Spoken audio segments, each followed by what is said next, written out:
Hey guys, welcome back. Drip and Farm Poor Poverty. I'm your host, Drip Coach, and let's jump right into it. So there's an update to the video I did yesterday because I had made it before they did, they being DripX, did the AMA, talking about moving the funds and what they're doing.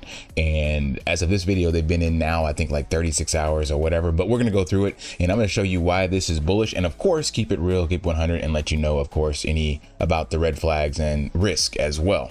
But these are bullish moves made by the DripX team. So shout out to Hustleman Matt and Eric the Bandit for, man, just moving fast. This is day 17 on this and 16 technically.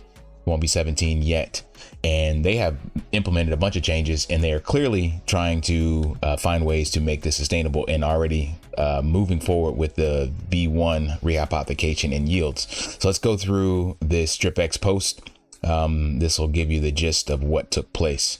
So we're thrilled to announce our new external revenue stream, putting Ponzinomics to rest for good, with the DripX vault generating real yields on Pulse Chain. We're taking a giant leap forward in sustainability and growth. So let's first just go over to this new tab they have here on the vault, or it's called Vault. So you come up to the More tab. If you have it open, hit refresh, hard refresh, and you'll be able to see this now, Vault. And then they have made this really simple, clean UI to show what they're doing. And each of these boxes correspond to a different amount that they are farming. So the total stake balance is 2.2 million. And technically they got 250,000 of this. So like a nice 10% pump just from bridging over prior to Richard Hart making his statement and talking about, you know, yields and things like that on the Pulse chain. So you can come over to PulseX, look at the farms, and you can see exactly what they're doing here. Dive from Ethereum WPLS, that's this one, dive from Ethereum WPLS. So they kept it exactly the same. And this right now is generating 150% APR, 150%. Now these may not stay this way, but I'm going to show you for now with these rates, what this looks like for us. And as long as, you know, these stay pretty high, that is a significant amount of capital that can come back into the DripX ecosystem.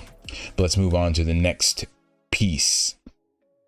Buy and burn pool recently bridged a staggering $2 million in a Pulse chain to provide liquidity on Pulse Exchange. This move opens up endless possibilities for our ecosystem and strengthens our presence in the crypto market. So yeah, there's a lot to unpack here in regards to what's going to happen with Pulse chain during this bull run. You know, Richard Hart, kind of like the CZ era when CZ was fighting against the SEC and stuff like that, and Richard Hart is going to battle against him as well. He's been in the news. You know, he's very forward facing, very dynamic, and very smart in regards to understanding markets and stuff like that. So this, of course, that's part of the do your own research side, because if you would have seen from the last cycle, there is definitely going to be some ups and downs on this, especially as things roll forward and legislation or whatever they want to do with Richard Hart. So he's more so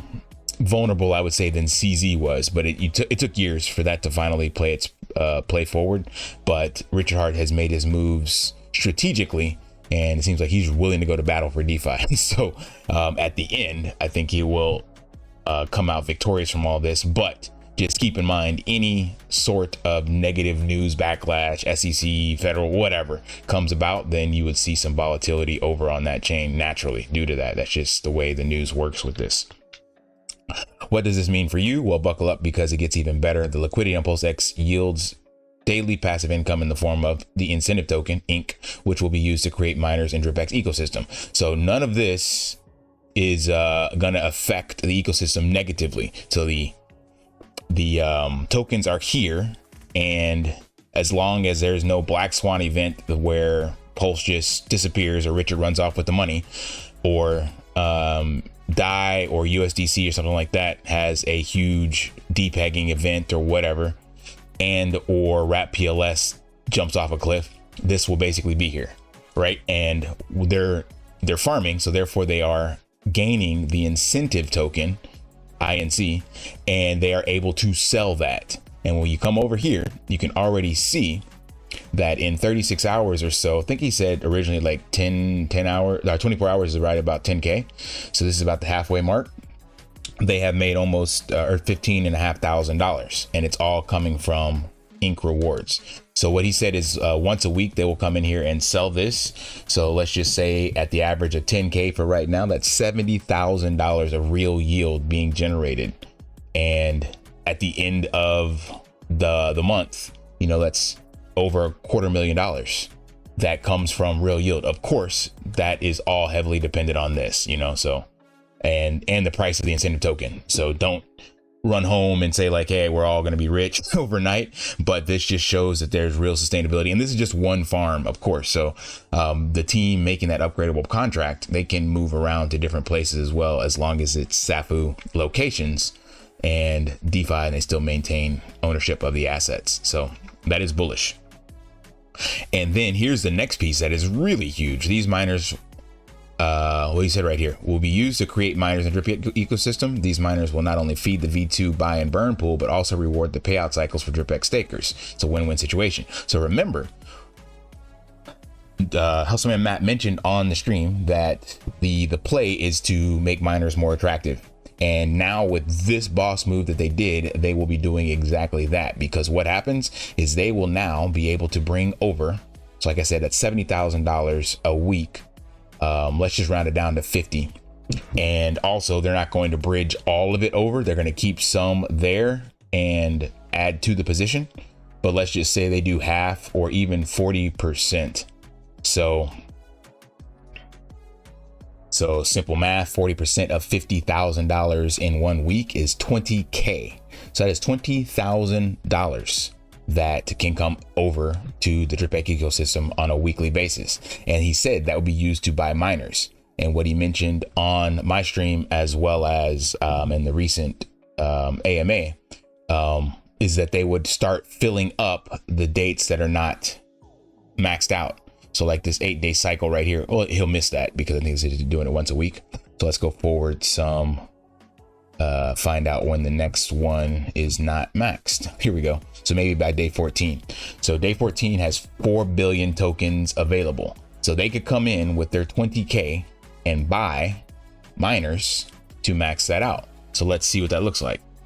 So we come over to CoinGecko, 20,000 USD is about 41 BNB. Now it won't take that much, but let's just look at this here. So if you got 8 miners, that's going to be 8 BNB, or 8 and some change. So here it is, 8.25 BNB. So not even putting a dent in what they would have available. And that would already max out almost. No, it wouldn't max it out. So that's going to be just under 1 billion miners. 1 billion DripX that would be mined, just under 1 billion. So if they did this a total of 3 more times, so if they bought 32 miners for day 14, they would still have plenty of BNB left. Not plenty. That would pretty much cover for the week, right? So they would do this 4 more times, that'd be 32 BNB, and we said that they would have 41. So that would just be 1 week. They'd already have, like, you know, killed 1 day. But here's the cool part about that going forward. When you look at the days, so I did the math on this. So 8 days, 1 BNB would get you 550 million. And then at 30 days, it's 2 billion. At 60 days, it's 4 billion. So as they go out further, as these days fill up and they go out further, they're getting more DripX for that same BNB value because of the longer pays more kind of appreciation of the token.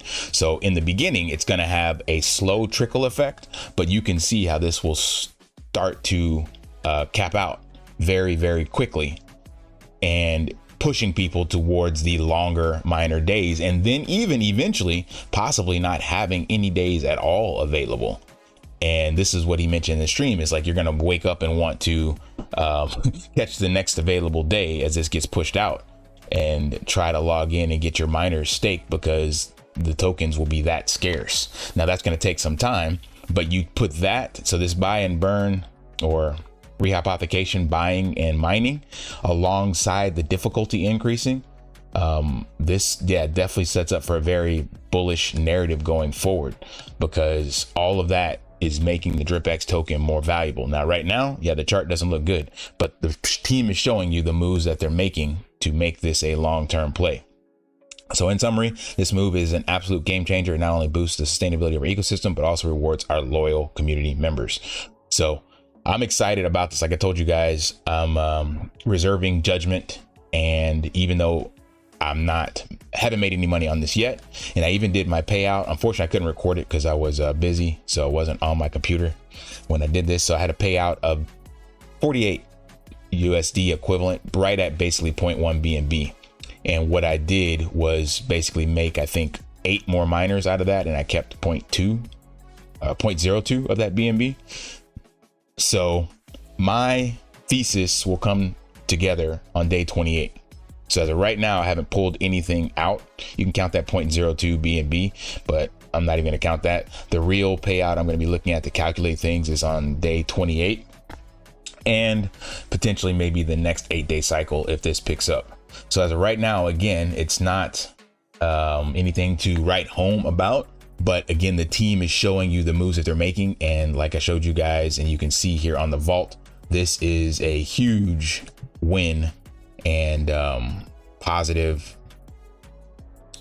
price action potential for the ecosystem. It's just going to take some time, but these moves are definitely now making mining more attractive, and they've strengthened the liquidity pools. So there's just all sorts of stuff going forward. So don't write it out yet. I know there's a lot of people, not a lot, a few of my comments that are like, yeah, this is another one, blah, blah, blah, blah, blah. But it's way too early to say that this is dead in the water. Like, if anything, this is showing extreme signs of life, in my humble opinion. And the fact that the buy and burn for V2 is still sitting at 1.6 million, and then over on the vault, you got 2.2 million. And now they're able to generate, as of today, about $70,000 a week. That's $250,000 a month. And that's just insane. And remember, they set this up to where they're looking at the difficulty for BNB and your long-term stake at basically like 10 years. So I believe they're gearing this up for the long haul. So all you got to do is kind of play the game accordingly and sit back and see what happens. And again, this is at the very beginning of a bull run. So BNB could see some massive price appreciation. You know, this $480, a 400 low that we've seen, and even the 250, 300 range from the last cycle, I don't think we will ever see again. And the fact that, again, there's hardly any bearish news for BNB now that CZ is out of the crosshairs of the SEC, and they settled and they paid that fine. Like, just here's a couple billion, we're done. So I think this will see a lot of price appreciation this cycle, just like all the other alts. But anyway, smash that HPO special, help brother out, like, subscribe, comment down below, and until next time, lift daily and achieve your impossible.